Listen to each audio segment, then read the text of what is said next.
ఓం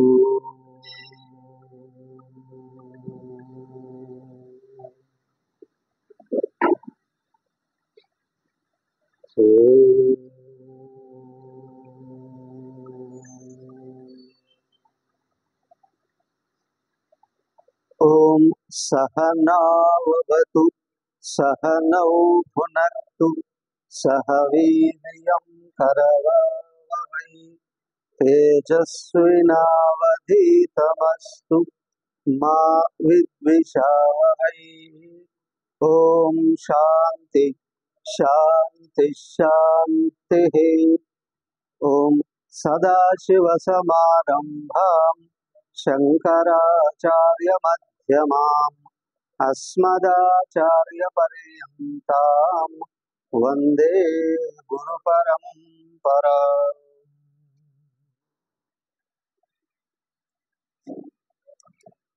కింద వినిపించట్లేదే, పైన వినిపిస్తుంది. కింద స్పీకర్స్ లేవా?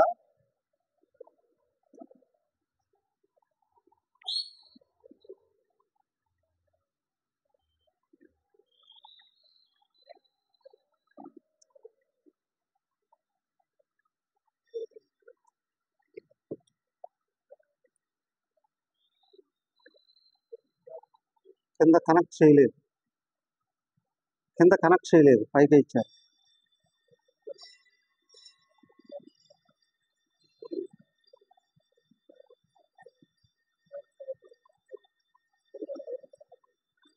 అయ్యే స్విచ్ ఉంటుంది చూడండి ఎక్కడ. హరి ఓం. ఇప్పుడు వినిపిస్తుందా?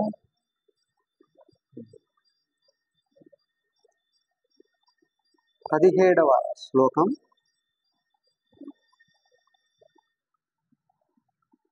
18 అయిపోయింది కదా, 19.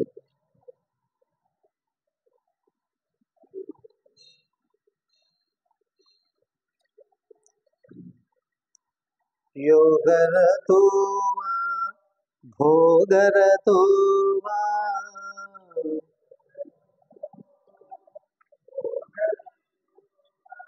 సంగరతో సంగవిహీన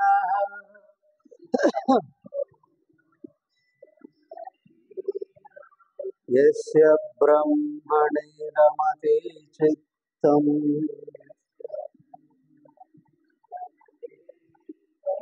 నందతి నందతి నందత్యేవ.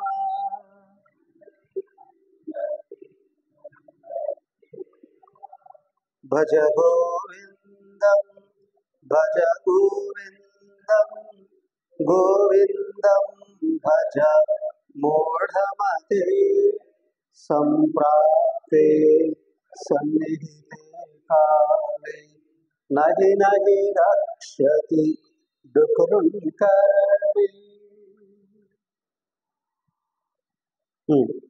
ఎవరయ్యా సుఖంగా ఉంటారు? అప్పుడప్పుడు అందరూ ఉంటారు, అందరూ అనుకుంటారు ఎప్పుడు సుఖంగా ఉండాలి, కానీ కొందరు మాత్రమే ఉంటారు ఎప్పుడు సుఖంగా. ఎవరిని చూసినా వాళ్ళు ఆనందంగానే ఉంటారు. వాళ్ళ ఆనందం ఏం జరిగినా తరిగిపోదు, ఏం చేసినా తగ్గిపోదు, ఎవరు ఎదురైనా తగ్గిపోదు, ఎప్పటికీ ఆనందం. ఎవరు వాళ్ళు? నందతి నందతి నందత్యం, ఆనందం ఆనందం ఆనందంగానే ఉంటారు. అరయ్యా అంటే ఆనందం అనేది జీవుడి యొక్క అసలు స్వభావం. అది బయట నుంచి మనం తెచ్చుకోవాల్సిన అవసరం లేదు, సదా ఆనందమే. చిన్నపిల్లలప్పుడు ఎదురుగా వెళ్ళారంటే ఇంతోడే సంవత్సరం పిల్లాడే, వాడు 10 మందిని నవ్విస్తాడు. ఏం చేస్తాడు? ఏం చేస్తారు అది అంటే అన్నాడు అంటే చిన్నవాళ్ళ నుండి పెద్దవాళ్ళ అందరికీ ఆనందం కలుగుతుంది. ఏమయ్యా అదే వ్యక్తి తిరిగి పెద్ద అయ్యే కొద్దీ శక్తివంతుడు అవుతున్నాడు, జ్ఞానవంతుడు అవుతున్నాడు అని అనుకుంటున్నాం, కానీ ఆనందం తగ్గిపోతుందిగా. అవునా కదా? మావాడు బాగా చదువుకుంటున్నాడండి, ర్యాంకులు తెచ్చుకుంటున్నాడండి, ఓకే. మావాడు ఏం పైన చేయగలడండి, ఓకే. మావాడు బోల్డ్ ఎంత సంపాదిస్తున్నాడండి, సరే. కానీ ముఖంలో ఆనందం కనిపిస్తుందా, పోయిందా? హృదయంలో ఆనందం, సంతోషం ఉందా లేదా? పెరిగిపోతుందిగా. అవునా? వేళ్ళు వచ్చేటప్పుడు మొహం అస్సలు కనిపించుకుండాలి. ఏమి ఎందుకు?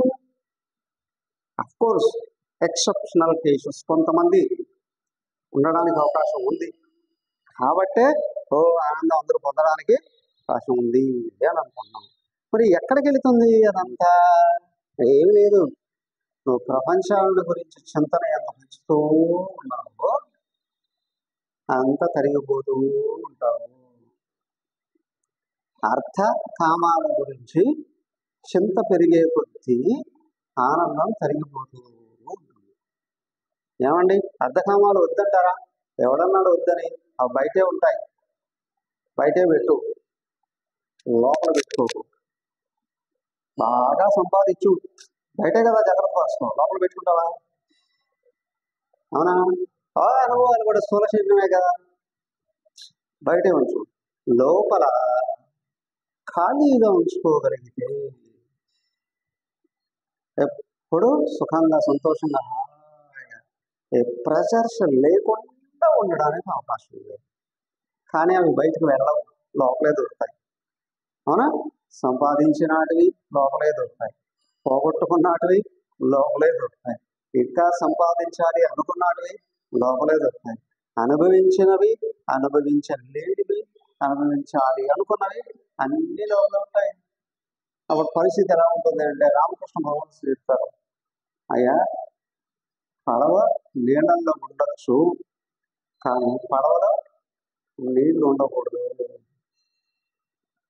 మనిషి ప్రపంచంలో ఉండొచ్చు, ప్రపంచంలోనే ఉంటాడు, కానీ ప్రపంచం మనుషుల్లో ఉండకూడదు. మరి ఎలా అండి? నువ్వు దైవాన్ని దాని లోపల పెట్టుకుంటే ప్రపంచం బయటికి అవునా? దైవాన్ని లోపల పెట్టుకుంటే ప్రపంచం బయటికి ఎలా ప్రాక్టీస్ చేసినప్పటి నుంచి. అందుకే ఎలా చెప్పారు, చిన్న పిల్లల దగ్గర నుండి ఎందుకయ్యా మన విద్యాభ్యాసంలో ఏం నేర్పించారు?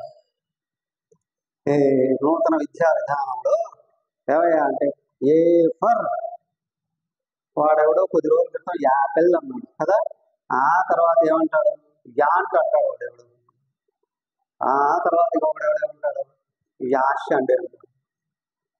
ఏంటి యాష్ అంటే? బూడిదో గాడిదో.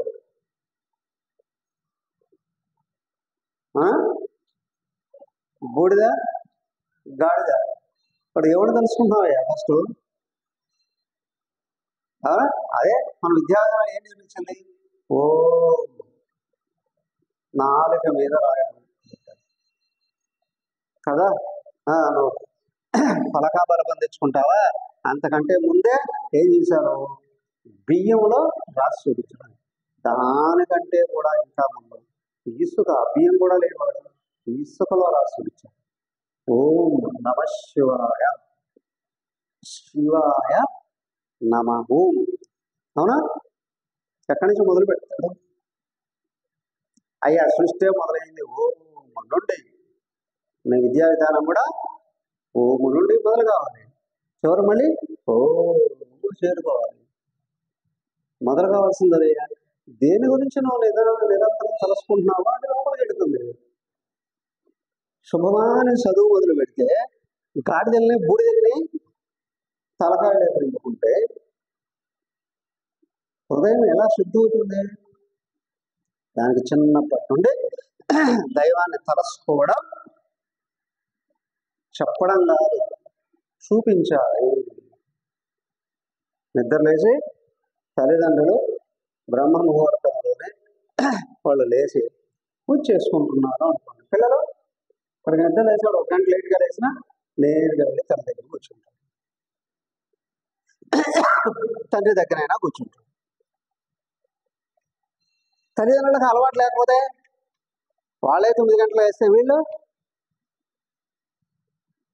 మొహం కడగకుండానే, కాఫీలు తాగితే, స్నానం చేయకుండానే టిఫిన్లు చేస్తే, అలాంటి వాళ్ళు దైవాన్ని తెలుసుకునే అంత సాహసం ఏ విధంగా చేయగలరు?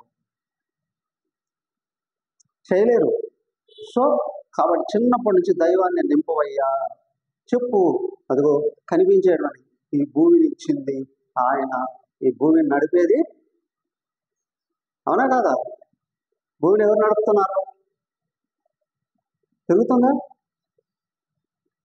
సూర్యుడు చుట్టూ భూమి తిరుగుతుందా? మరి సూర్యుడిని ఎవరు పెట్టారు అక్కడ? అందుకే భూమిని చూస్తేనే భూదేవి సహస్రవర మాదేవి శతమూల సాంద్ర భూదేవి కలస్కో.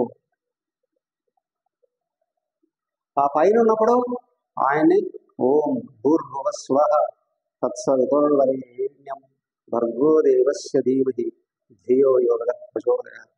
ముందు ఉపనయనం చేసి యజ్ఞోపవేతం వేసి గాయత్రి మంత్ర ఉపదేశం చేస్తే కానీ విద్యాభ్యాసానికి తీసుకోరండి గురుకులాలను. కనిపిస్తున్నాడు సూర్యుడు, ఊరికి అగ్నిగోళం కాదు, సాక్షాత్ నారాయణుడే సూర్యుడిగా కనిపిస్తున్నాడు. సూర్య నారాయణ, సూర్యనారాయణ భాస్కరాదిచ్చేత్. ఆరోగ్యం మాత్రమే కాదు, విద్య కూడా ఎవరి వలన వస్తుంది? ప్రత్యక్ష సూర్యుడయ్యా, ప్రత్యక్ష ఈశ్వరుడయ్యా ఆయన. ఇంకా గాయత్రి మంత్రంతో ఎవరిని ఉపాసిస్తున్నావు? కనిపించే అది వచ్చి సూర్యగోళం అనుకున్న వాడికి లోపల నుంచి భక్తి ఎక్కడి నుంచి వస్తుంది? కాదురా బాబు, సాక్షాత్ నారాయణుడే సూర్యుడిగా ఉన్నాడు. అవునా కాదా? అదేంటండి మేము సైన్స్లో చదువుకున్నాం, అక్కడ ఒక హీలియం అనే ఒక పదార్థం అక్కడికి వచ్చి బద్దలైపోయి అది మండుతూ ఉంది, ఇంట్లో గ్యాస్ మండుతూ ఉన్నట్టు.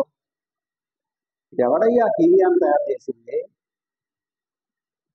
నీకు గ్యాస్ వచ్చిన స్టవ్ ఉండాలి కదా, స్టవ్ ఎక్కడ పెట్టుకున్నావు? అలాగే ఇక్కడ సూర్యుడు అనేవాడు ఉంటేనే కదా, అవునా, ఆయనకు పవర్ సప్లై అవుతుంది. ఎవడు పవర్ తయారు చేస్తున్నాడో, ఎవడు సప్లై చేస్తున్నాడో, ఇక్కడికి వచ్చి మంట పెట్టింది ఎవరు, అక్కడ దాన్ని ఆకాశంలో నిలబెట్టింది ఎవరు? సాక్షాత్ నారాయణుడేనయ్యా. రాత్రిపూట సూర్యుడి నుండి వెలిగి తీసుకునే రాత్రి చల్లటి వెన్నెలనిస్తూ ఉన్నాడు చంద్రుడు. ఏం చేస్తాడు చంద్రుడు? ఏం చేస్తాడు? చంద్రుడు లేకపోతే పంటలే లేవు. పగలంతా రసాయన శక్తుల్ని ఇస్తూ సూర్యుడు పంటలను పెరిగేటట్టు చేస్తే, రాత్రిపూట ఆ వెన్నెల కిరణాల ద్వారా కాళ్ళతో నింపుతూ ఉన్నాడు పంటల యొక్క పొట్టలని. అమృత కిరణాలు, చంద్రుడి నుంచి వచ్చే కిరణాలు ఉన్నాయే, అవి ధాన్యమైన, పళ్ళైన, ఓషధులు, వనస్పతులు అంటారు కదా. ఓషధులు ధాన్యం, వనస్పతులు కాయలు, పళ్ళు, వాటినన్నిటినీ ఆ చంద్రుడు వెన్నెలతో నింపుతున్నాడు. పొలాలలో నాట్లు వేయాలి, లేదా అదేది ధాన్యం చల్లాలి అని అన్నా పౌర్ణమిని చూసుకుంటారు కదా. మొలకల పౌర్ణమి కరెక్ట్గా వేసి నెలకు నారు మళ్ళీ నాట్లు పడుతుంది, మళ్ళీ పౌర్ణమికి కదా. పంట పౌర్ణమిని చూస్తూ ఉంటే, నిండు చంద్రుడిని చూస్తూ ఉంటే పూర్తిగా పంట సారవంతంగా వస్తుంది, మంచి పంట వస్తుంది, ఎక్కువ దిగుబడి వస్తుంది. చంద్రుడిని చూస్తూ ఉంటే దాని చంద్రుడిని అనుసరించేస్తారు. సూర్యుడు ఎప్పుడు ఉంటాడు, ఓకే, చంద్రుడు పెరుగుతూ తగ్గుతూ ఉంటాడు కదా. చంద్రుడిని అనుసరించి పంటలు ఉండాలండి. కాబట్టి ఆ చంద్రుడు చంద్రమండలం మీద మేము కాలు పెట్టేసి వచ్చామండి. ఆకాశం ఇస్తే విగ్రహాల మీద కూడా పెడుతున్నారు కదా, అంతకంటే అవసరత్వం లేదు. చంద్రుడు ఎవరయ్యా? భగవంతుడా కాదా? అవునా? చంద్రగోళం భగవంతుడా కాదా? భూగోళం భగవంతుడా కాదా? సూర్యగోళం భగవంతుడా? మరి నక్షత్రాలు ఏమయ్యా? ఇది కానీ మనం క్షణం కూడా గాలి పీల్చకపోతే బ్రతకలేదు. మరి గాలి ఎవరు తయారు చేసి పెట్టారు? అవునా? గాలిని ఎవరు తయారు చేసి పెట్టారు? ఓకే, మరి నీళ్లు తాగాలి కదా, ఏమి కావాలన్నా ఆహారం తయారు కావాలి, నీళ్ళు కాదు. మరి నీటిని ఎవరు తయారు చేసి పెట్టారు? ఇదంతా చిన్నప్పటి నుండి పిల్లలకి ఎడ్యుకేట్ చేయగలిగేటట్లయితే దైవం ఉన్నాడని భావం వస్తుందా లేదా? అవునా? దేవుడు ఉన్నాడు, దేవుడు ఎప్పుడున్నా అంటే నాకు కనిపించమను. అంత అహంకారం మదం ఉంటే లోపలికి సద్గుణాలు ఏ విధంగా వస్తాయి? చిన్నప్పటి నుంచి తల్లి నూరిపోయాలి, తల్లికి తెలియాలి, తండ్రి నేర్పించాలి. ప్రకృతి యావత్తు అనేక శక్తులతో కూడి ఉంది. ఏ శక్తులు అయ్యాలి? దైవ శక్తులు. ఎవరు? భగవంతుడే అనేక రకాల శక్తుల్ని తయారు చేశాడు, లేదా శక్తుల రూపంలో ఉన్నాడు, అన్నే మనకిస్తూ ఉన్నాడు. అంతేనా?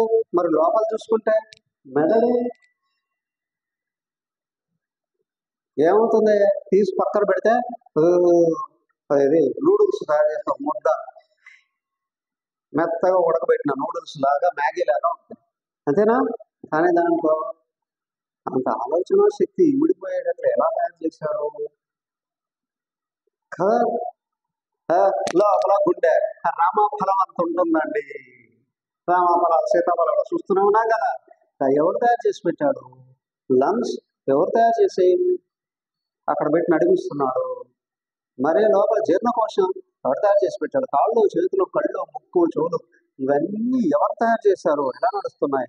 అన్నిటికీ అతీతంగా అనంతమైన శక్తి ఉంది, ఆయనే తయారు చేశాడు. ఆయనే కొన్ని శక్తులు దాని మీద పెట్టి నడిపిస్తున్నాడు. పిల్లలకి ఎడ్యుకేట్ చేయగలిగేటట్లయితే పిల్లల నుండి ఆ భావం వచ్చింది అంటే నిలబడుతుందా లేదా? సో కాబట్టి ఏంటి అంటే దైవం అనేటువంటి విషయం చిన్నపిల్లల నుండి వాళ్ళకి అర్థమయ్యే రీతిలో నేర్పిస్తూ వస్తే వాడు కష్టం వస్తే వెనక్కి తిరిగి దైవాన్ని తలచుకోవాలి అని వస్తుంది. అవసరమైనప్పుడు దైవాన్ని తెలుస్తుంది. దానికేగా త్రిసంధ్యల్లో గాయత్రి ఉపాసన చేస్తే కానీ విద్యాభ్యాసం చేసేవారు కాదు కదా. ఏమవుతుందయ్యా? బుద్ధి వికసిస్తుంది, మనసు శుద్ధి అవుతుంది, శరీరం శక్తితో నిండుతుంది. అవునా కదా? మనసు ఉత్సాహంతో నిండుతుంది. నేను బాగా పనిచేయాలి, ఎక్కువగా సుఖంగా ఉండాలి, నాతో పాటు నా చుట్టూ ఉన్న వాళ్ళందరూ సర్వే భవంతు సుఖీనా. ఈ భావాలు చిన్నప్పటి నుండి వచ్చాయి అని అనుకోండి. పెరిగి పెద్ద కొద్ది భగవంతుడు ఎక్కడున్నాడు ఆలోచన అనేది వస్తుంది. లోపలే ఉన్నాడండి, ఆయన ఎక్కడో ఉంటే చూపించు అంటే ఎక్కడో ఉన్నాడు అని అనుకుంటాడు. అవునా? నీ కంటిని నువ్వు చూడగలవా? కంటిని చూడగలవా? కళ్ళెప్పలు చూడగలవా? ముక్కు కూడా షూరే కనిపిస్తుంది కదా కష్టంగా. నీ నొసలను చూడగలవా? నీ నడిరీతులు చూడగలవా? నీ వీపును చూడగలవా? అన్ని చూడడానికి అవకాశం లేదు. మరి లోపలే కూర్చొని ఉన్నది అన్నిటికంటే సూక్ష్మాతి సూక్ష్మమైన ఆత్మ చైతన్యం ఏదైతే ఉందో నువ్వు అర్థం చేసుకోవాలి. ఎలా? ఆత్మతో తాదాత్మ్యం చెందినప్పుడు నువ్వు అర్థం చేసుకోవడానికి అవకాశం ఉంది. పెరిగి పెద్దయ్యే కొద్దీ ఆలోచన శుద్ధమై సూక్ష్మమై సత్యాన్ని గ్రహించే శక్తి వస్తుంది. అప్పుడు చెప్తున్నాడు, అయ్యా యోగరతోవా భోగరతోవా, యోగంలో ఉండు, అన్నీ వదిలేసి ప్రాణాయామ యోగం చెప్తావు. 14 రకాల యజ్ఞాలు, యోగ విధానాలు చెప్పారు. కర్మయోగంలో ఉంటావా, భక్తి యోగంలో ఉంటావా, జ్ఞానయోగంలో ఉంటావా, ధ్యాన యోగంలో ఉంటావా, నువ్వు ఏ యోగంలో అయినా ఉండవయ్యా, కానీ నీ స్వరూపం నీకు గుర్తుండాలి. నువ్వు శరీర మనోబుద్ధులకు అతీతంగా ఉన్నాను అనే విషయం.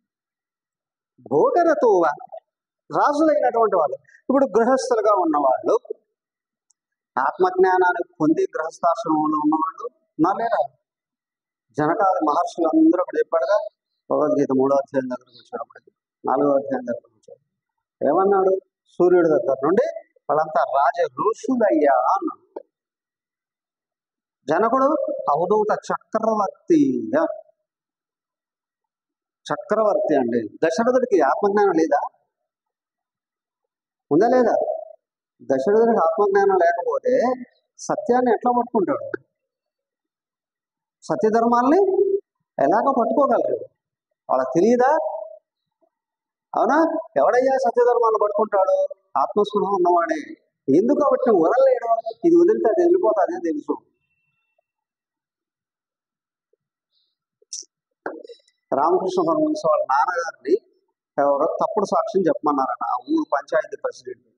ఆయన ఏం తప్పు చేశాడో కేసులో ఇరుక్కున్నాడు. ఎవరైనా వచ్చి సాక్ష్యం చెప్పిస్తే నువ్వు తప్పు చేయలేదని వదిలేస్తాము అని అన్నారు జడ్జి గారు. పరిగెత్తుకుంటూ వచ్చారట. ఈయన ఎప్పుడు సత్యం ఏమంటారు, ఈయన తీసుకెళ్ళి సాక్ష్యం చెప్పిస్తాం. అందరికీ తెలుసు, జడ్జి గారికి కూడా తెలుసు ఈయన అబద్ధం చెప్పడానికి. పరిగెత్తుకుంటూ వచ్చి, అయ్యా మీరు కోర్టుకు వచ్చి సాక్ష్యం చెప్పాలి. ఏమని? మా బాస్ తప్పు చేయలేదని. చేశాడా లేదా? చేశాడు అనుకో, నువ్వు చెప్తే వదిలేస్తాడు. నేను ఎందుకు చెప్పాలి తప్పు చేసినప్పుడు? అవునా? నువ్వు చెప్తే వాడిని వదిలేస్తారు. అంటే కోర్టు ఆయన వదిలేస్తారేమో, నా దేవుడు నన్ను కూడా వదిలేస్తాడు నేను అబద్ధం చెప్తే. అవునా? నేను అసత్యం చెప్తే మీ బాసు బయటపడతాడు, నా బాసు నన్ను వదిలేస్తాడు. అవునా? ఏమయ్యా, ఎందుకయ్యా సత్యధర్మాలు పట్టుకుంటున్నావు? సత్యధర్మాలు పట్టుకున్న వాడికి ఆత్మస్పృహ ఉంటుంది. నేను ఆత్మను, నేను ఆయననే భావం ఉంటుంది. అర్థమైందా? ఎందుకు సత్యధర్మాలను ఆచరించాలి? ధర్మాచరణ చేస్తూ ఉన్నటువంటి వాడికి లోపల ఒత్తిడులు దూరం అవుతాయి, భయాలు దూరం అవుతాయి. సత్యాన్ని పట్టుకో ఉన్నటువంటి వాడు నేను ఆయనే అనే విషయం గుర్తుంటుంది. అందుకు వాటిని పట్టుకోవాలి కదా. అయితే ఇక్కడ ధర్మం ఏమిటయ్యా? వాళ్ళంతా రాజు ఋషులే కదా. ఋషులందరూ సత్యధర్మాలు వదలలేదు. చూడండి, మొత్తం రాజ్యంతో సహా అన్ని పోగొట్టుకుంటాడు హరిశ్చంద్రుడు సత్యం కోసం. ఒక మాట అబద్ధం చెప్పేవయ్యా అంటారు. నో, చచ్చినా ఆ పని చేయనండి. మొత్తం రాజ్యం పోయింది, కొడుకు చనిపోయాడు, పిల్లలు భార్య పోయింది, ఈయన కూడా కాటి కాబోయాడు, అయినా వదలలేదు. కానీ ఆయన ఉన్న శ్మశానమే మహా యజ్ఞశాలగా మారిపోయింది. త్రిమూర్తులు వచ్చి కూర్చున్నారా? అవునా? త్రిమూర్తులు ఆయన దగ్గరికి వచ్చారా? ఈయన త్రిమూర్తుల దగ్గరికి వెళ్ళాడా? నువ్వు సత్యాన్ని పట్టుకోవయ్యా, త్రిమూర్తులు నీ దగ్గరకు వస్తారు.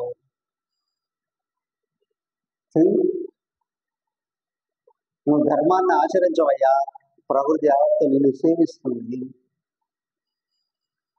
సేవిస్తుంది. సో కాబట్టి ఇక్కడ ఏంటి అంటే, గృహస్థ ధర్మాలను ఆచరించాలి, బ్రహ్మచారి ధర్మాలను ఆచరించాలి, సన్యాస ధర్మాలు ఆచరించాలి. కానీ అందరికీ లక్ష్యం లోపల ఉన్న ఆత్మయే. నువ్వు ఆత్మను, సత్యస్వరూపం అదే. దాన్ని గుర్తు పెట్టుకో ఉండడానికి ఏ ఆశ్రమం అడ్డురాదు. అవునా? ఏ ఆశ్రమం దానికే చెప్తున్నా. యోగరతోగా అన్నిటి వదిలి ఎక్కడో ఏకాంతంగా కూర్చున్నా, భోగరతోగా నిత్యం నిరంతరం భోగాలలో తొలతూగుతూ ఉన్నా, సంగరతోగా నిద్ర లేచినప్పటి నుంచే రాజుకి నిద్ర లేచినప్పటి నుంచి సాయంత్రం వరకు, రాత్రి వరకు నిరంతరం ప్రజలు మాట్లాడుతూ ఉండాలి, చర్చిస్తూ ఉండాలి, శిక్షలు వేస్తూ ఉండాలి, అనుగ్రహిస్తూ ఉండాలి, అన్నీ ఉండాలి కదా. సంగరతో సంఘంలో ఉన్న సంఘ విహీన. స్వామి తపోవనం, మన గురుదేవులు ఆయన ఏకాంతంగా ఎక్కడో ఇక్కడ హిమాలయాల్లో కూర్చున్నాడు. చిన్నప్పుడే వాళ్ళ నాన్న చనిపోయాడు, తమ్ముడు ఒకడున్నాడు, అమ్మ నాన్న చనిపోయారు. ఈయనే పట్టుబట్టి చక్కగా వాళ్ళ తమ్ముడిని లాయర్ చేశాడు, పెళ్లి చేసేసాడు, మొత్తం అన్ని అప్పచెప్పేశాడు తమ్ముడికి. వెళ్ళి ఆ పాలకాడ్ దగ్గర ఆయన వెళ్ళి ట్రైన్ ఎక్కారు. ట్రైన్ ఎక్కి తమ్ముడు బాయ్ అని చెప్పేసి అంతే. ఇక మళ్ళీ హిమాలయాల నుంచి తిరిగి రాలేదు. బాగా చలికాలం అయితే ఋషికేశ్లో ఉండేవారు. పూర్తిగా చలికాలం అయితే ఋషికేశ్లో ఉండేవారు. ఆ తర్వాత కొంచెం పర్వాలేదు అనుకుంటే ఉత్తర కాశీకి వెళ్ళేవారు. ఇంకా కొంచెం పర్వాలేదు అనుకుంటే గంగోత్రిలో ఉండేవారు. ఆ తర్వాత ఇంకా వేసవి ఇలా అనిపిస్తే తపోవనంలో పైన శివలింగ పర్వతం, మేరు పర్వతం దగ్గరగా అక్కడికి వెళ్ళి ఉండేది. ఒక చోట 3 నెలలు ఉండేవారు. ఋషికేశ్ అంటే దిగి కిందికి రాలేదు. అందుకే ఆయన ఏమన్నారు, మహాత్ములకే ఆయన రోజు ఓడాలండి, ఆదర్శం అండి. మహాత్ముడు అంటే ఎలా ఉండాలి? ఏకాంతంగా ఉండడానికి ప్రయత్నం చేశాడు. మరి గురుదేవులు ఆయన దగ్గర 2 ఏళ్లే ట్రైనింగ్ అయ్యాడు. ఆ 2 ఏళ్ళలోనే తపస్సు అయిపోయింది. ఆ 2 ఏళ్ళనే ఆత్మతత్వాన్ని అందుకున్నాడు. ఆయన దిగొచ్చాడు. ప్రపంచం అంతా తుఫాను గాలి తిరిగినట్టు తిరిగాడు. తుఫాన్ గాలి తిరిగినట్టు తిరిగాడు. మొత్తం భూలోకం అంతా సర్వ దేశాలలోనూ ఈ జ్ఞానాన్ని పంచాడు. ఆయన ఎక్కడెక్కడైతే జ్ఞాన యజ్ఞాలు చేశారు అక్కడంతా మిషన్ సెంటర్స్, ఆశ్రమాలు, బ్రహ్మచారులు, సన్యాసులు మొత్తం తయారయ్యారు. విశ్వం అంతా జ్ఞానాన్ని పంచాడు. సంగరతో సంగరహీన, ఆయన ఏకాంతంగా కూర్చున్నాడు. ఈయన నిరంతరం జనాల్లోనే ఉన్నాడు. ఇద్దరు ఆనందంగా ఉన్నారు లేదా? ఆనందంగా ఉన్నారు లేదా? ఎప్పుడో ఆనందమే. యస్య చిత్తం బ్రహ్మణి రమతే, ఎవరి మనస్సైతో పరమాత్మలో నిరంతరం నిలబడుతుందో నందతి నందతి నందతి. పరమాత్మ నిలబడాలి అంటే ప్రాథమిక స్థాయిలో దేవుడి దగ్గర కూర్చోవడం అంటే అన్ని వదిలేసి దేవుడి దగ్గర కూర్చోవడం. భగవద్గీత చెప్పింది యుద్ధరంగంలో కదా, అవునా? యుద్ధంలో ఏమంటాడు? మా మనస్సు రైతేశారు, నన్ను మరచిపోకు అన్నాడు. నిన్ను మరిచిపోకుండా తలుసుకుంటూ ఉంటే యుద్ధం ఎట్లా చేయగలవయ్యా? అవునా? నామము రూపము తలుసుకుంటూ ఉంటే యుద్ధం చేయలేవు కదా. కానీ మనసును వెనక్కి రాగే బుద్ధిలో ఆత్మస్పృహతో ఉన్నాడు అని అంటే టోటల్గా ప్రజెంట్లో ఉంటాడు, వర్తమానం. మనసు వెనక్కి లాగబడే కొద్ది వ్యక్తి దృష్టి ప్రజెంట్లోకి వస్తుంది. ఆలోచనలో పడిపోయిన వాడు గతాన్ని గురించో భవిష్యత్తు గురించో ఆలోచించుకుంటూ ఉంటాడు. అవునా? మనసును వెనక్కి రాగితే ప్రజెంట్లో నువ్వు ఎక్కడున్నావో దృష్టి అక్కడ నిలబెడుతుంది. అదేగా ఏకాగ్రత.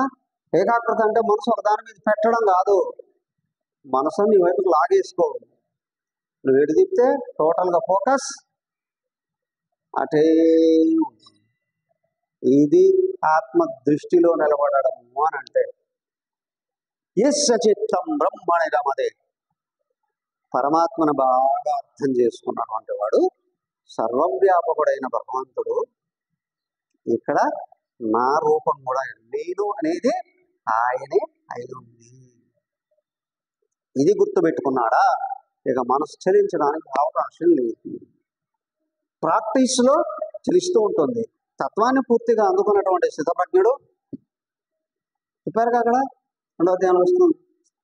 ప్రజహాతి యథాకామాన్ సర్వాన్ పార్థమనోగతాన్ ఆత్మనేవ ఆత్మనా తుష్ట స్థితప్రజ్ఞ పదాక్షతే. నీ మనసులో ఆలోచనలన్నీ కక్కేసి ఏం చేయాలి? ఆత్మస్పృహ నిలబెట్టుకో, అది చదువుకోలేదు అని స్థితప్రజ్ఞుడు. ఆయన స్థితప్రజ్ఞుడు ఎందుకు అంటే నాకంటే అన్యమైన వస్తువును కష్టపడి పొందాలి, మళ్ళీ ఎవడన్నా కొట్టేస్తాడేమో భయపడాలి, లేదా దానికి ఆయుష్ తీరిపోతుందేమో. ఎక్స్పైర్ అయిపోతాయి కదా. ఏదైనా ₹1,00,00,000 పెట్టి ఇల్లు కట్టుకున్నావా, ఎక్స్పైర్ అయిపోతుందా లేదా? అవునా? ఆ ఇంజనీర్ చెప్తాడు అప్పుడే, ఇది 50 ఏళ్ళు పనిచేస్తుందో, 60 ఏళ్ళు పనిచేస్తుందో, లేదా 100 ఏళ్ళు పనిచేస్తుందో. అంతే కదా. తర్వాత ఉండదుగా. నీ ఇంటికి కూడా ఎక్స్పైరీ డేట్ ఉంది, మరి శరీరానికి లేదు, ముందే నిర్ణయించబడుతుంది. బర్త్ డే ఉన్నట్టే డెత్ డే ఖచ్చితంగా ఉంటుంది. ఆ డేట్ కూడా నిర్ణయించబడి ఉంటుంది. ఇవన్నీ ఎక్స్పైర్ అయిపోయాయి. కానీ నేను అనేది ఉంది, ఇది శాశ్వతం. అది నీకంటే అన్యం కాదు. నేను అనేది భగవంతుడే. ఎవరు? నువ్వెవరండి అంటే నేనా అంటావు. నేను అని తర్వాత తోటలు తగిలిస్తాం పలా అని కదా. కులము, గోత్రము, ఇంటి పేరు, చదువు, వృత్తి, అవునా? ఇవన్నీ తర్వాత తగిలిస్తావు. అన్నిటికంటే ముందు నేననేది ఉంది. ఈ నేను గర్భంలో ప్రవేశిస్తేనే పిండం తయారవుతుంది. అక్కడ శిశువు తయారవుతుంది, తర్వాత పుట్టడానికి అవకాశం ఉంది. ఈ నేను లోపల ఉంటేనే ఇది పెరిగి పెద్దదవుతుంది. ఆ నేను ఉంటేనే బ్రతికనేది ఉంటావు. ఈ నేను వదిలేస్తే ఇంక మళ్ళీ శరీరం ఏమైపోతుంది? కృషించిపోతుంది, నశించిపోతుంది. ఏమయ్యా, ఈ నేను ఎప్పుడు ఉంది, ఈ నేను లేక ఏమీ లేదు. ఈ నేను ఆయనే. నేను గుర్తించు, అదే ఆత్మాన్వేషణ. దాంట్లో నిలబడ్డావు ఆనందమే. దాన్ని గుర్తించే కొద్దీ ఆనందం పెరుగుతుంది. దృష్టి దాని దగ్గరకు వచ్చే కొద్దీ ఆనందం పెరుగుతుంది. వేరేగా రాదండి. స్వామీజీ బాగానే ఉంది, కానీ మీరు ఏదో 1 నిమిషం 2 నిమిషాలు లేదా 10 నిమిషాలు చెప్పేస్తే మాకు ఎట్లా అర్థమవుతుంది కదా. దీని గురించి విపులంగా తెలుసుకొని ఆచరించాలి, అందుకోవాలి అని అంటే ఏంటి మార్గం? ఒక్క శ్లోకంలో సాధనంతా చెప్పేస్తున్నాడు ఆయన. చూడండి, భగవద్గీత కించిదధీత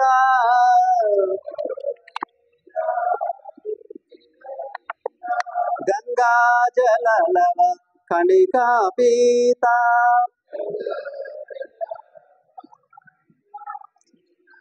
సహృదపీన మురారి సమర్చ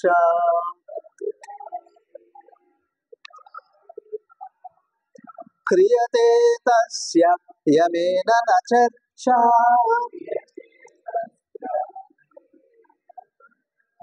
భజ గోవిందం భజ గోవిందం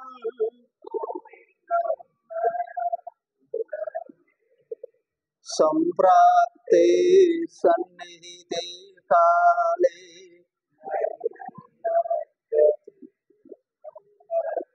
అద్భుతమైనటువంటి ఒకే శ్లోకంలో సాధన మొత్తం చెప్పేశారు.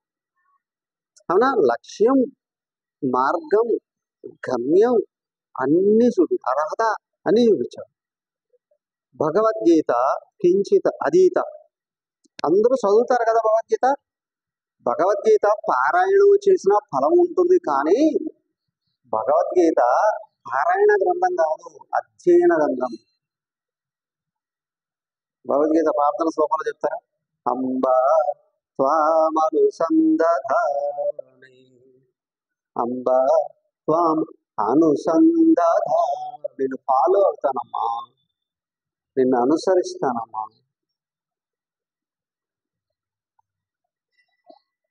భగవద్గీతే భవద్దేశిణి.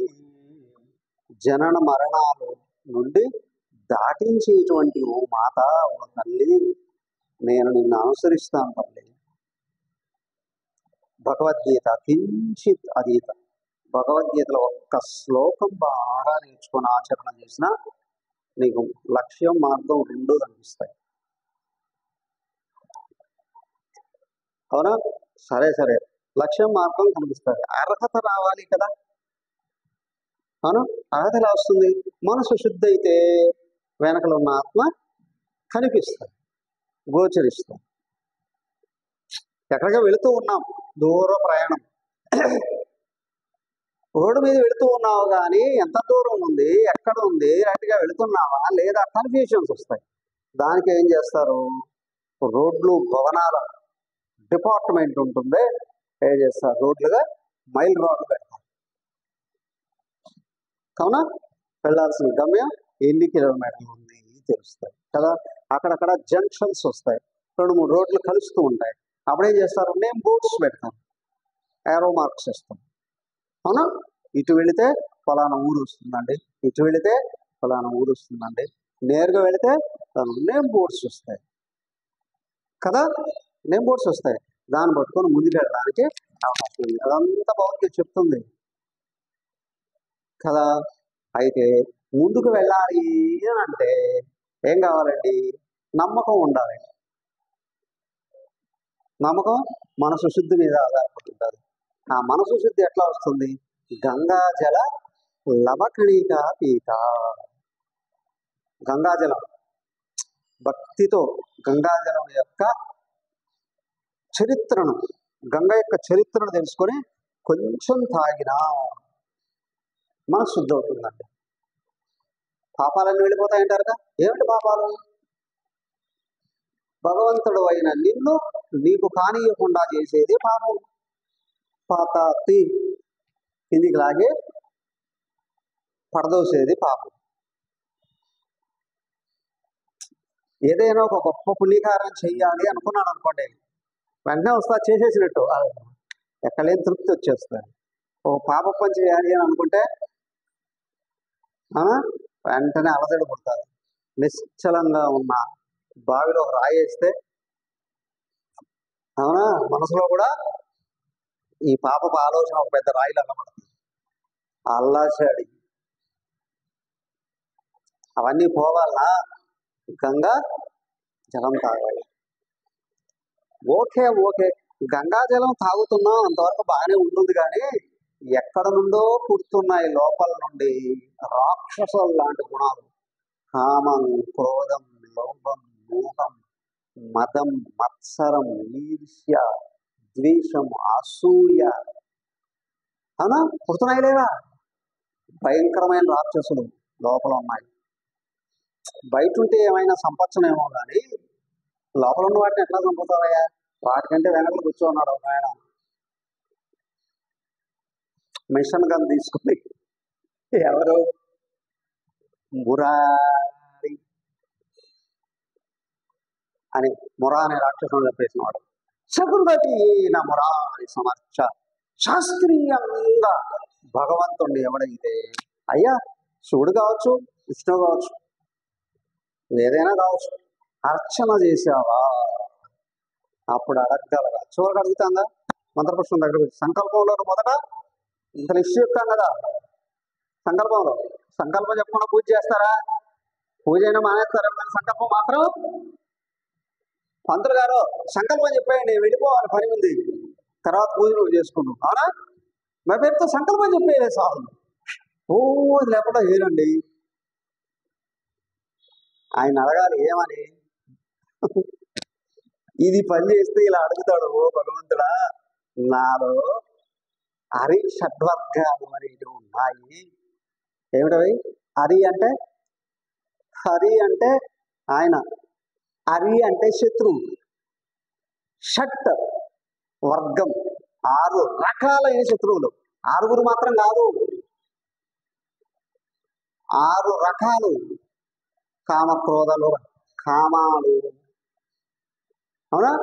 కోరిక ఒకటైనా ఉంది. కామాలు, క్రోధం ఒకేసారి వచ్చేడిపోతుందా? కోపం వస్తూనే ఉంటుందిగా, అనేక క్రోధాలు. షడ్ వర్గాలు ఇవి: కామ, క్రోధ, లోభ, మోహ, మద, మత్స.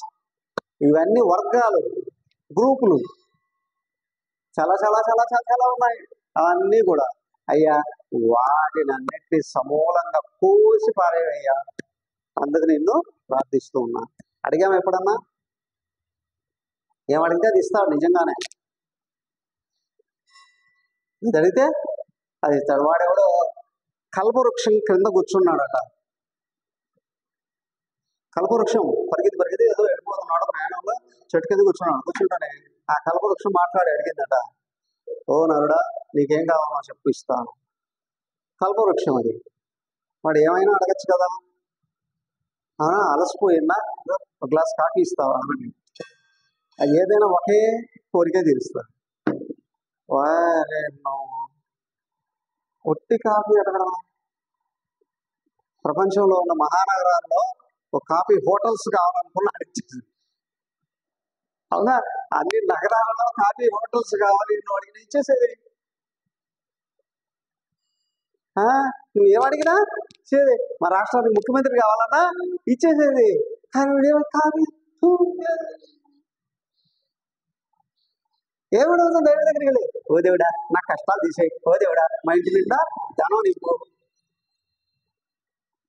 బాగా ఒక్కటే అడుగు, ఎల్లప్పుడూ అడుగు, నా కష్టాలను ఎదుర్కొనే శక్తిని, నా బలహీనతను తొలగించుకునే శక్తిని, గొప్ప గొప్ప పనులు సమాజానికి ఉపయోగపడేవి, ఎక్కువ కాలం ఎక్కువ మందికి ఉపయోగపడే పనులు చేసే శక్తిని అయ్యా. అడగచ్చుగా. దమ్ము ఉండాలి అడగడానికి, అవునా కాదా? ఓ ప్రభువా ప్రత్యక్షమా అని అడిగాడట. ఒక భక్తుడు వెళ్ళి ఎవరు వాళ్ళ ప్రభువుని ఆయన ప్రత్యక్షం అవుతానే మీ గ్రామంలో వాళ్ళందరూ సుఖపడతారు కాక అన్నాడు. వాడు ఎగిరి దూకాడట. నేను ప్రార్థన చేస్తే మా ఊరు వాళ్ళందరూ బాగుపడాలని ఎట్లా ఆశీర్వదిస్తాము? అవునా? ప్రార్థన చేసింది నేను కదా, నన్ను కదా నువ్వు ఆశీర్వదించాలి. ఊర్లో వాళ్ళందరినీ ఎట్లా ఆశీర్వదిస్తావు నా పర్మిషన్ లేకుండా? ఇదిగో అందరినీ ఆశీర్వదించిన నా ఇంటి చుట్టూ ఉన్న 10 ఏళ్ల వాళ్ళని మాత్రం అస్సలు ఆశీర్వదించుకో. వీడి ఎంత దుర్మార్గుడు, ఎంత నీచుడు, మహా పాతకుండు కదా కదా. ఏమయ్యా, మన సంస్కృతి అలాగా నేర్పించలేదు. ఓ పుణ్యాత్ముడా, నీలో ఉన్న దైవాన్ని చూసి వ్యతిరేకమైన గుణాన్ని తూసివేయ్యా. చతుర్వీన మురారి సమర్చ తస్య యమేన చర్చ నక్రియతే. అతనికి యముడితో చర్చే లేదయ్యా. No discussion with Yamadharmaraja. యముడితో డిస్కషన్ ఏంటి? ఎవరికైనా ఇష్టం ఉందా? మనకి ఇష్టం లేదని చెప్పి లాక్కు వెళ్లకుండా ఉంటాడా? అవునా కదా?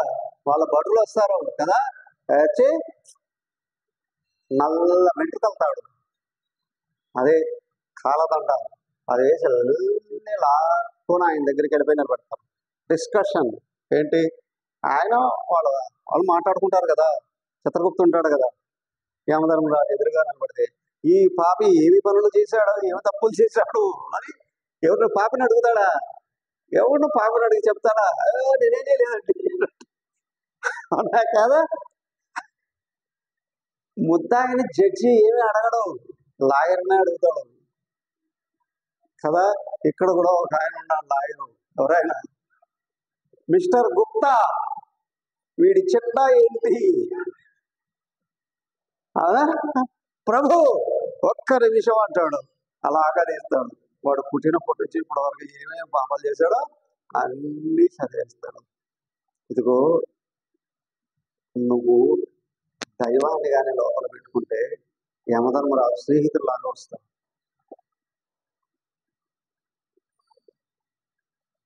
ఒకసారి యమధర్మరాజు పట్టుకుని వెళ్తున్నాడంట ఒక వ్యక్తిని. అయితే యమధర్మరాజు అడిగాడట, ఓ నరుడా, 99% ఇవన్నీ పాపాలే, 1% పుణ్యాలు ఉన్నాయి. ఆ పుణ్యాల వల్ల నీకు వైకుంఠం ప్రాప్తిస్తుంది, పాపాల వలన నరకం ప్రాప్తిస్తుంది. ఇప్పుడు నీకు చాయిస్ ఇస్తూ ఉన్నా, మొదట వైకుంఠానికి వెళతావా, మొదట నరకానికి వెళతావా? నరకానికి వెళ్ళి చివరిలో వైకుంఠానికి వెళతావా? ముందు వైకుంఠాన్ని నుంచి తర్వాత నరకానికి వెళ్తావా? వీడు తెలియదు. అవునా స్వామి, 1% కదా, ముందు నన్ను వైకుంఠానికి తీసుకెళ్ళినవాడు. సరే తీసుకెళ్ళిపోయి వైకుంఠంలో వదిలేశాడు. వాడు లోపలికి వెళ్ళిపోయాడు. ఎదురుగా వెళ్ళి విష్ణుదేవుడికి వెళ్ళి కూర్చున్నాడు. పెద్ద హాల్లో ఆయన కూర్చున్నాడు. చివరి లైన్లో అయినా సరే వాడు అక్కడికి వెళ్ళి కూర్చున్నాడు. యమధర్మరాజుకి నో ఎంట్రన్స్ వైకుంఠానికి. ఆయన బయట ఉన్నాడు. అలా అయిపోయింది టైం, ఇంత టైమే రాను, 5 నిమిషాలు అక్కడ ఉండాలి, వచ్చేయాలన్నాడు. ఇప్పుడు రాను బయటికి. ఆ లోపలికి వెళ్ళే వాళ్ళకి అందరికీ చెప్పి పంపించాడు. గరుత్మంతులు కూడా చెప్పి పంపించారు. అవునా వైకుంఠం ఆ విష్ణుదూతులకి ఎవరు చెప్పినా ఉండవయ్యా కొద్దిసేపు తర్వాత యమధర్మరాజే వచ్చాడు గేట్ దగ్గర. నన్నా వస్తానంట, రానుకోవయ్యా, ఏం చేసుకుంటావు చేసుకో. నువ్వు ఏం చేసుకుంటావు చేసుకోకపోతే ఇది ఎవరికి? విష్ణుదేవుడు కంప్లీట్ చేశాడు. ఆయన అంటాడు, నా దగ్గరకు వచ్చిన వాడిని నీ దగ్గరికి ఎట్లా పంపిస్తారయ్యా? అవునా? ఒకసారి నా దగ్గరికి వచ్చి నన్ను ఆశ్రయిస్తే నేను ఎట్లా పంపిస్తానయ్యా నీ దగ్గరికి? అది జరిగిందో లేదో కానీ నువ్వు ఇక్కడ ఉండగా నారాయణుడిని కానీ ఆశ్రయిస్తే, ఒకవేళ యమధర్మరాజు వచ్చినా నీకు ఏదైనా గిఫ్ట్లు తీసుకొస్తాడు, అవార్డ్స్ రివార్డ్స్ తీసుకొని వస్తాడు, కానీ నా లోకానికి రావయ్యా అని ఆహ్వానించడు. అదే చెప్తున్నాడు ఇక్కడ భగవద్గీత కించదీత.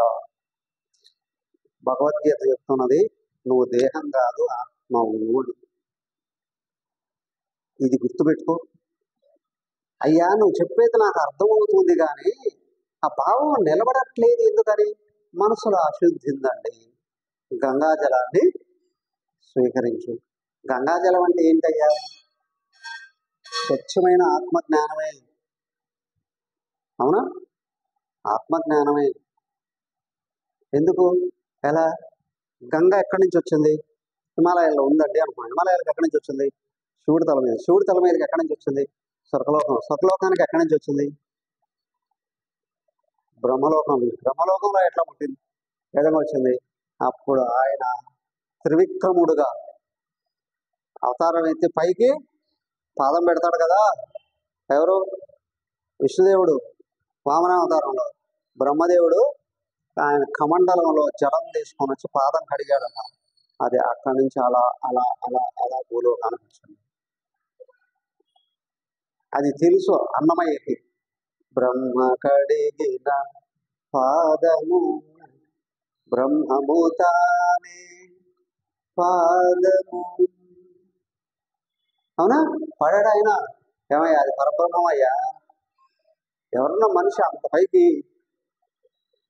కాలు తిప్పగలరా? లేదు, పరమాత్మయే. అలాగా చెప్తే ఆయన కడిగాడు. అది జలం. ఎక్కడ? విష్ణు పాదోద్భవ. ఈ జ్ఞానం ఇది ఎక్కడి నుంచి వచ్చిందండి?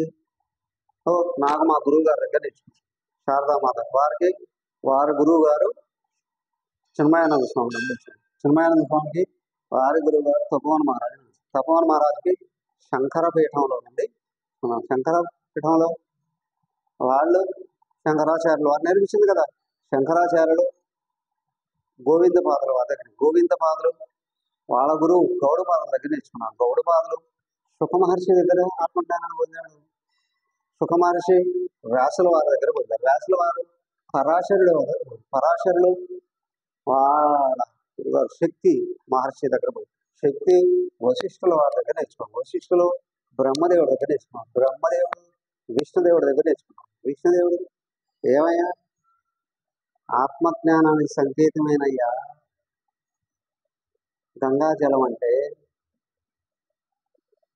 ఈ కృతజ్ఞత ఎక్కడైతే ఉంటుందో, గురు పరంపర మీద అమితమైన భక్తి ఏదైతే ఉంటుందో అదే గంగా జలం పానం. గురువు మీద భక్తి అనేది లేనప్పుడు జ్ఞానం ఇన్ఫర్మేషన్గా మారుతుంది, కానీ మనసును శుద్ధి చేయదు. అవునా? గురువుని టీచరు, మాస్టరో, గురువు ఏమనొచ్చు, కానీ ఆధ్యాత్మిక గురువుని భగవాన్ అని పిలుస్తుంది. ఆత్మయేనయ్యా జ్ఞానాన్ని ఇచ్చేది, ఆత్మకు అందిస్తుంది. ఇది గుర్తుంచుకో.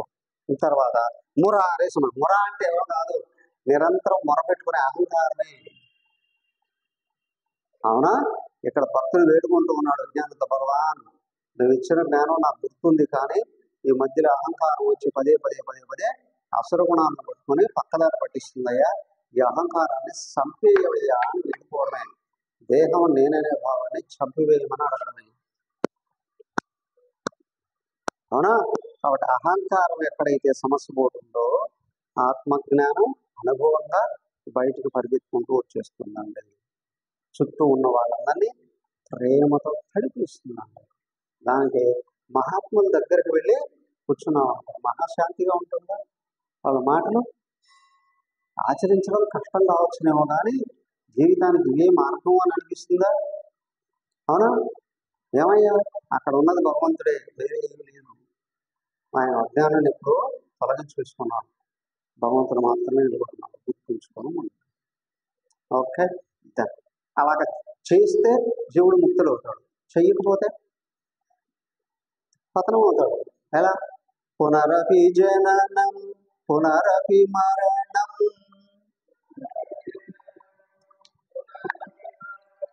పునరపి జనని జఠరే శయనం యః సంసారే బహుదుస్తారే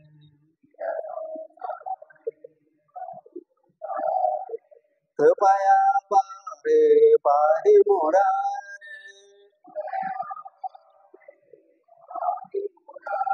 భజ గోవిందం భజ గోవిందం మూఢమతే సంప్రాప్తే సన్నిహితే కాలే నహి నహి వ్యక్తి ఎదిగి ఆత్మలో చేరుకోవాలి, అందుకే పుట్టాడు మానవుడుగా. అది ఎక్కడ ఆచరించలేడో కిందికి పతనమై మళ్ళీ పుట్టడం, మళ్ళీ చావడం, ఇందులోకి వెళ్ళిపోతాడు. దానికే పునరపి జననం, పునరపి మరణం, పునరపి జనని జఠరేషు. మానవుడు చనిపోతే మళ్ళీ మానవుడిగా పుడతాడని ఎక్కడా గ్యారంటీ లేదు. అవునా? మానవుడు జంతువులుగా, మృగాలుగా, పశువులుగా, పక్షులుగా, చెట్లుగా, పుట్టలుగా, ముళ్ళ మొక్కలుగా కూడా ఉండొచ్చు. క్రిములు, కీటకాలు, అవునా, ఏ జన్మైనా రావచ్చు. ఏ గుణాన్ని పెంచుకుంటే ఆ జన్మ. మళ్ళీ పుట్టడం, మళ్ళీ చదవడం, మళ్ళీ పుట్టడం, మళ్ళీ. మానవుడు అన్న అఫ్కోర్స్ 50-60 ఏళ్ళు, మిగతా జీవరాశులకు వెళ్ళిపోతే పుట్టడం చదవడం, పుట్టడం చదవడం, పుట్టడం చదవడం, పుట్టడం చదవడం. దాని గురించి ఒకసారి తెలుసుకుంటే, ఒకసారి ఊహించండి, మానవుడు నేను చనిపోయి పశువుగాను, పందిగాను, క్రిమి కీటకాలుగా పుడితే ఎలా ఉంటుందని. అసహ్యం ఏదు, అవునా కదా? ఇహ సంసారం. సంసారం అంటే అదే, పుట్టడం చావడం, పుట్టడం చావడం అనేది సంసారం అన్నారు. పెళ్లి చేసుకున్న భార్య పిల్లలతో ఉంటే గృహస్థాశ్రమం అన్నారు. కానీ జ్ఞానం లేకుండా అజ్ఞానంలో పడి జనన మరణాలకు తిరుగుతూ ఉంటే సంసారంలో పడ్డారు అన్నారు. దాన్ని అక్కడ సంసారాన్ని ఈదలేము అని గృహస్థాశ్రమం గురించిగా చెప్పింది. జనన మరణాలని దాటడం కష్టం అండి. మళ్ళీ అడుగుతున్నాడు మురారి, ఇంతకుముందు కూడా అదే అడిగాడుగా, కృష్ణ కృపయ అపారే కృపయ, అపారమైన కృపతో నన్ను ఈ అజ్ఞాన సంసారం నుంచి బయటపడేయ. ఏమీ అజ్ఞానం ఉన్నవాడు దేహం అనుకొని దేహ పరిమితులను అనుభవిస్తాడు. జ్ఞానం వచ్చిన వాడు నేను సర్వవ్యాపకమైన పరమాత్మలోని ఆనందాన్ని అనుభవిస్తాడు. సింపుల్. కానీ ఒకడు మాత్రం నిరంతరం దుఃఖాలే, ఇంకొకడికి దరిదాపులకు కూడా రావు. ఒకసారి ఒక భక్తురాలు వాళ్ళ ఆయనతో కూడా కలిసి వచ్చి, అమ్మగారు మా గురువు గారు ప్రశ్న అడిగింది, అమ్మ మీకు మాకు తేడా ఏంటి? మీరు తింటారు, మేమే తింటాం, మేము పట్టుకోవడం, మీరే స్నానం చేస్తారు, మీరు నిద్రపోతారు, మీకు మాకు తేడా ఏంటి? సింపుల్. ఏమిటి? ఈ దేహం అని అనుకుంటూ ప్రపంచం నిజం అనుకొని, అవునా, ఇక్కడ అదే దున్నుతుంది అని అంటాం. అలాగ బాగా జీవితాన్ని మొయలేకపోతున్నామండి అని మీరు వెళ్తూ ఉంటారు. మా దృష్టిలో ఈ ప్రపంచం నిజం కాదు, ఈ దేహం నేను కాదు, ఆత్మలోనే భావంలో నిరంతరం ఉంటాం, హాయిగా బుర్రలు తీస్తూ ఉంటాం, ఆడుకుంటూ పోతుంటాం. అర్థమైందా? జ్ఞానికి అజ్ఞానికి తేడా ఏంటో లాగలేకపోతున్నామండి, ఆడుకుంటూ పోతున్నామండి. అంటే ఆత్మజ్ఞానం వస్తే జీవితం ఆటలా మారి. సదా హరి ఓం శాంతి శాంతి శాంతి. హరి ఓం శ్రీ గురుభ్యో నమః. హరి ఓం. హరి